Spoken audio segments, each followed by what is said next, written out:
a political angle, a lot of coverage, foreign media coverage, covering this pandemic in India in a different manner. You are representing the entire country here and abroad. So how do you defend this? There is some sort of politics is also around this COVID situation in India. So how do you look at it? Well, sadly, you are right. I wish it wasn't so.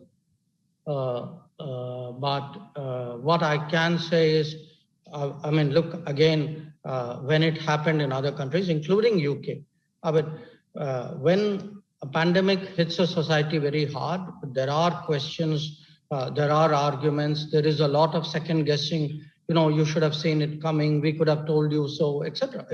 And it's not unique to India. Okay, it's happened in other societies as well. In our case, yes, I'm very conscious of our own debate. Obviously, it's something I hear and I'm involved with every day. People have spoken about elections. Now, obviously, we are a democratic country. You don't stop elections in a place like India. The only time I remember we stopped elections was an era which some decades ago when I was very much younger, where none of us really wants to be associated with that kind of memory. Now, we are a democracy, okay? We are a very argumentative society. Now, there will be this kind of point scoring. Somebody will say, this crowd contributed to it. Somebody else say, well, that crowd contributed to it. Somebody will say, well, some individual or leader A didn't wear a mask here. Somebody will say, well, leader B didn't wear a mask there. So I would say when I go out, in my sense, in my view, I think we need to put a pause to it.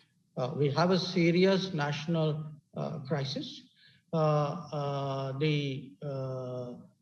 fact is, societies are defined by their ability to come together when you deal with a crisis of this magnitude. It's like a war. What happens when there's a war? People actually come together as a society. So I would hope very much that that's what we do. Now, I realize that when it comes to the press, our press, foreign press, people will focus on us. It's natural. They will not see. It's people in governance would understand the problem because everybody is been through it, or will say, well, that could be me tomorrow. I think people who say the Indian community will get it because they're worried about their relatives, their friends, their well-wishers out there.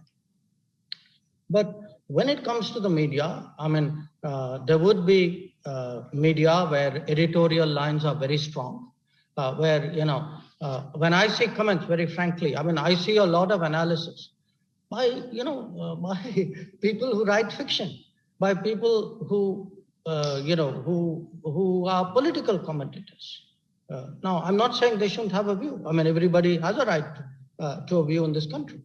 But I would take very seriously the public health people, the people who would actually sit very objectively and diagnose and analyze why we are facing the problem we are. And the fact is that we are facing that problem because these two viruses, the variants, the 117 and the 1617, they have really hit us very, very hard. And they are far more virulent than the virus strain that we saw last year. If you just look at our numbers. We had, I remind you of where we were in February. At the end of February, we were less than 10,000 cases a day. Today, we are at 350,000 cases a day. It just went up like that. Now, today you can say, well, you should have seen it coming. But let's face it, you and I both live in that same society. We saw societal fatigue with the lockdown. Today, people are urging lockdowns who were opposing lockdowns earlier. I would say at the end of the day, when I go abroad, I would try to make people understand these are my challenges. this is where international partnerships come into being.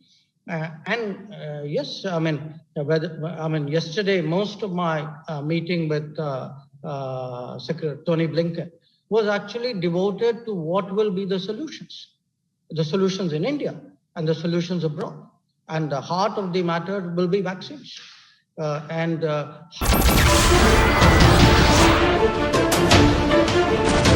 नमस्कार, मैं हूं मानक गुप्ता। अगर आपको हमारा ये video पसंद आया हो तो इसे लाइक और शेयर जरूर करें, और हां, हमें सब्सक्राइब और फॉलो करना ना भूलें ताकि आप देश और दुनिया की कोई खबर मिस ना करें। तो जुड़े रहिए हमारे साथ और देखते रहिए News24।